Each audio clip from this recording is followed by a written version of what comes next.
Hello, everybody. Here we are for UFC 330.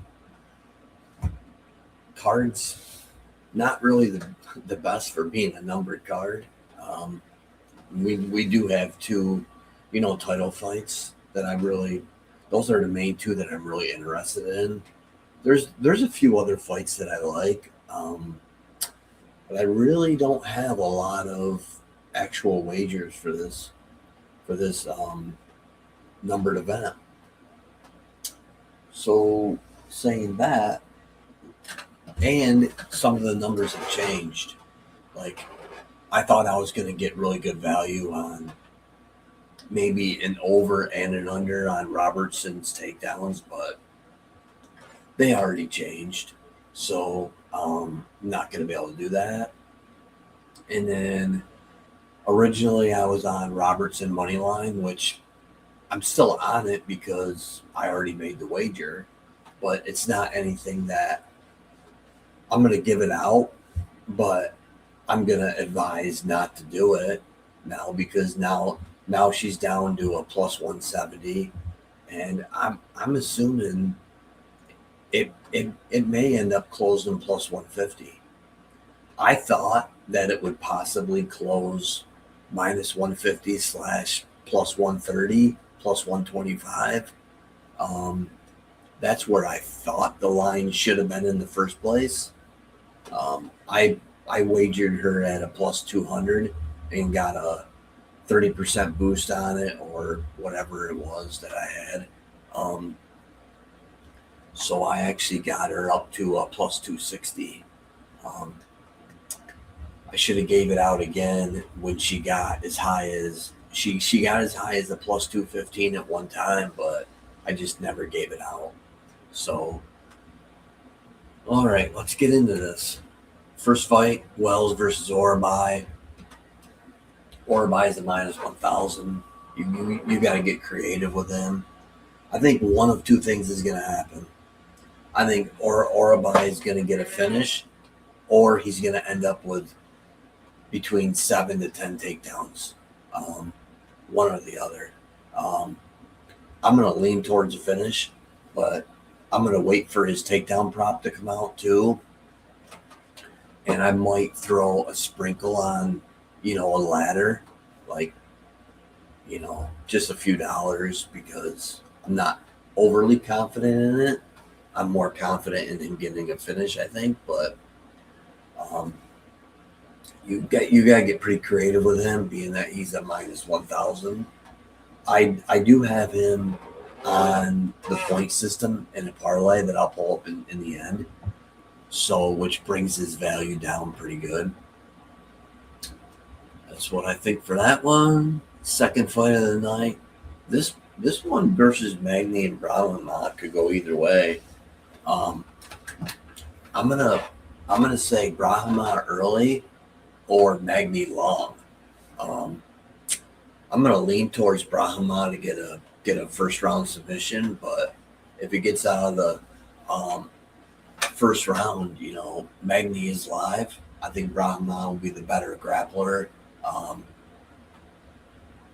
and Magny should be the better striker here, but I don't see it staying there. I think Brahma gets a finish, um, either submission or decision, but I could see him fading if it does go beyond the second round. Um, but I'm going with Brahma. Next one we got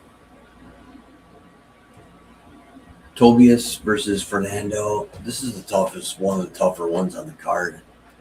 There's a lot of fights on this card where I'm going to say that this guy early, or if it goes long, then I lean towards this guy. And this is another one where if Tobias is able to grapple, he's live to win this.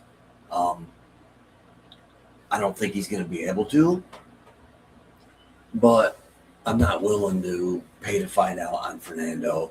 I mean, I think the line's a little too wide, at least for my liking. He's going to be the best. Fernando is definitely going to be the better striker, and he could also get a KO. He's going to have the power advantage on the feet. But Tobias could get takedowns if Tobias is able to get his grappling going and sustain it. That's the key, sustain it. I don't think he's going to be able to sustain it though. Then he is live, but this is a hard lean towards Fernando, but I'm going to stay away from that one. Then we got Luque versus Gore. This is another one where a lot of people are fading Luque because of the damage he's taken, and they feel like maybe his chin's a little suspect and things like that because he actually opened a favorite. Now he's the underdog, slight underdog though, like literally like plus 105 area. So Gore's going to be the better striker, and he's bigger, but Luque's advantage is on the mat. I see Luque getting takedowns, and I'm going to go with Luque to get this. I'm going to lean towards a submission, but if it gets, this is another one where if he's not able to get the takedowns, then you might want to live back Gore.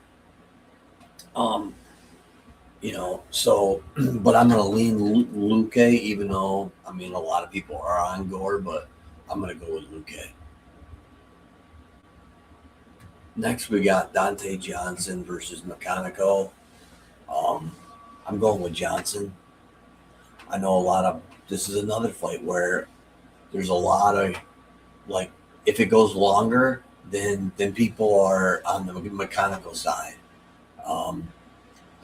They have kind of some question marks on Johnson with his last fight versus Cody Brundage, winning it by split decision.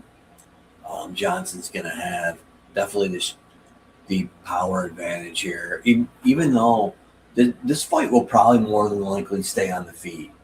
But if I'm Johnson, and if he feels like his cardio is going to hold up, I would grapple. He is capable of grappling, and that would be the biggest flaw on Makhachev's side, in my opinion. If it stays on the feet and Johnson doesn't get a first round knockout, then Makhachev's live. But I'm going with Johnson, and I'm going with Johnson to get a finish.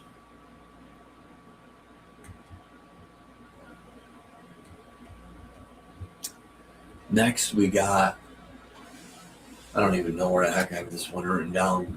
Charles Johnson versus Enrique. Sorry about that. This is a short replacement, like literally like 2-3 days ago. If Enrique was on a full camp, I actually think maybe he would be a slight favorite, maybe like minus 130-ish. He's even money right now. You might find him plus 105 or even money. But I'm going to go with him. I think the biggest advantage he has is grappling. That's one of Charles Johnson's biggest downfalls. If it stays on the feet, Charles Johnson should be able to be the more better striker and the minute winner as a striker. But I'm looking for Enrique to be able to get the takedowns, and the biggest question is going to be, can he sustain it for 3 rounds? Hopefully he sustains it for at least 2. I'm not putting any money on this though. Shit, sorry. This is just a hard lean. It's nothing that I'm overly confident in. But Enrique will be my pick. And then we got Njoku Kwani versus Alvarez. I'm on Alvarez here. I like Alvarez a lot in this spot. I think he can win by almost any method possible. So what I'm going to play is this right here.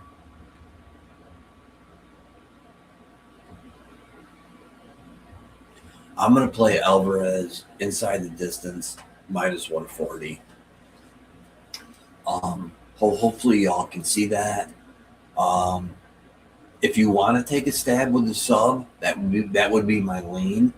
That's a plus 180. So, but I'm going to go with Alvarez inside the distance minus 140. I think he's gonna, and he's probably not even gonna grapple, but he finds subs all the time. You know, whether if it's a knockdown or even a standing guillotine or whatever. You know, actually, if he was smart, he would take Njokuani down because I think he would be able to get him down fairly easily, and get a submission. If he does decide to go that route, I think he's going to get a submission quick. So I do like Alvarez a lot in this spot. And then next we got another makings of a squash match, hopefully. We got Barboza versus Ribovics. I think Barboza's at the end of his career. I think this is pretty much almost like a setup fight for Ribovics to get a KO. I like Ribovics by knockout, but you can't bet it. It's like minus 200. It's horrible. So I'm going to use him. I got him on a parlay where I took him KO/decision, and then another one I added to it was most significant strikes. I think he outstrikes Barboza by a lot. But even him to have most significant strikes in the fight is like a minus 380 or something like that. Yeah. So he's projected to have more significant strikes by a lot. Okay. Then next we got Abdul Malik versus Stoltzfus. Stoltzfus will have a grappling advantage here. That's his only shot here. Wait, and I shouldn't even say grappling advantage. His only shot is to grapple, in my opinion. Even though I think Malik on the ground is probably just as good as Stoltzfus. But it's still Stoltzfus' only shot here, and I don't give it much of a shot.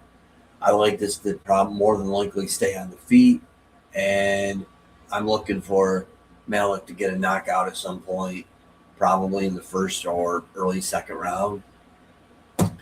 So that's what I like there. Malik by KO. And I do have Malik double method as a parlay piece also that I will be pulling up at the end. And then we got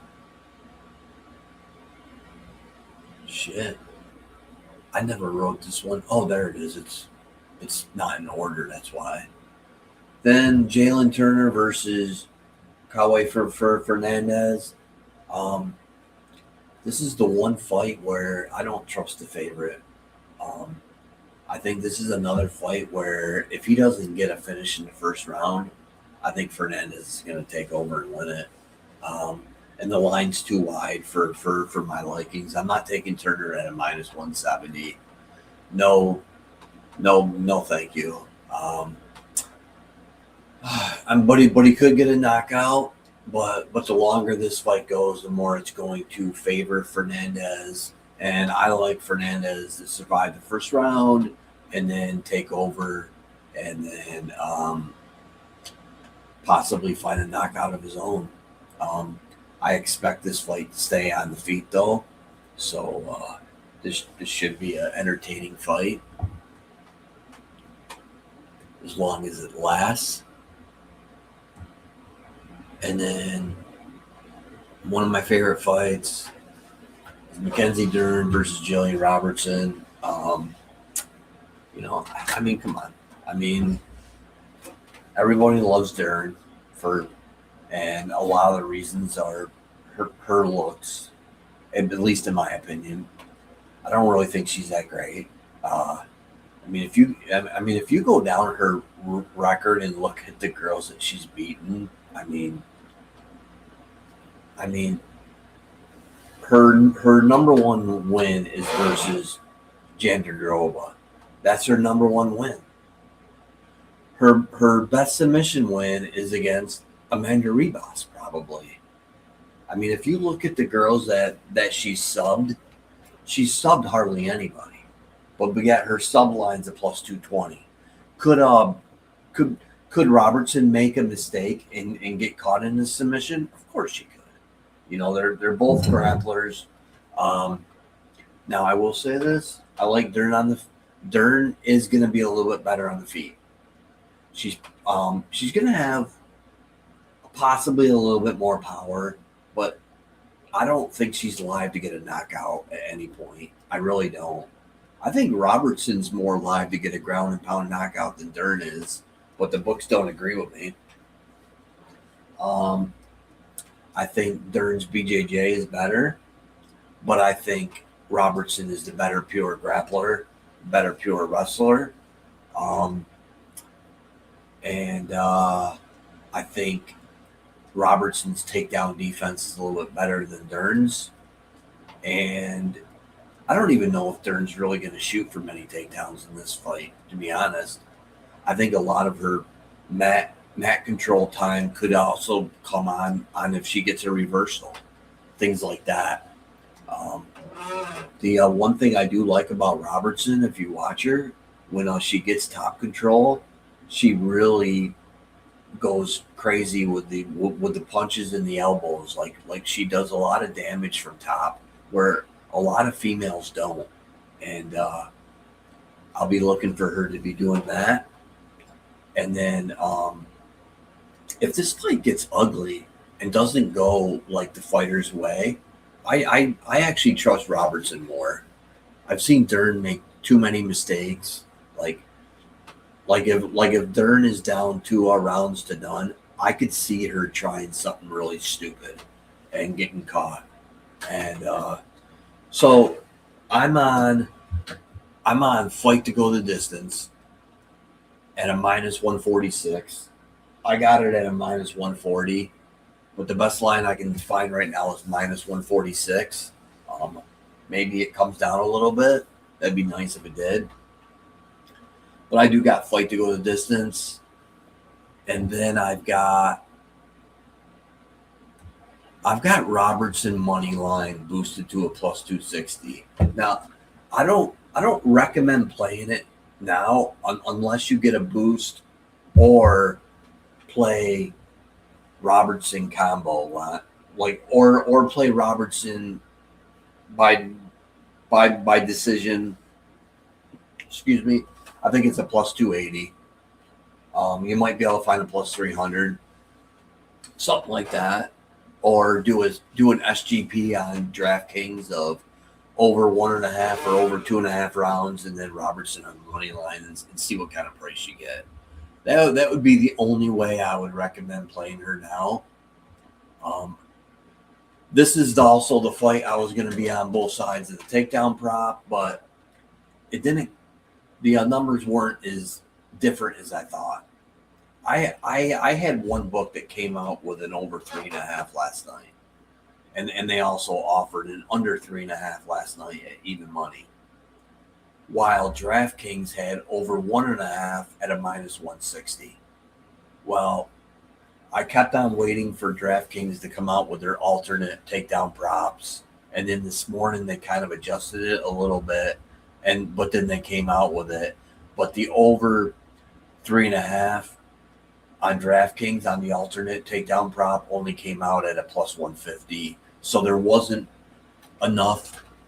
I was hoping for a plus 300, and then I could have wagered both sides and made money, but I wasn't able to do that, so I'm not giving that out, obviously. And then, all right, our last fight to talk about is Makhachev versus Garry. Um, the line might actually be a hair wide, but I can't go against Makhachev. I think he's the best fighter in the UFC.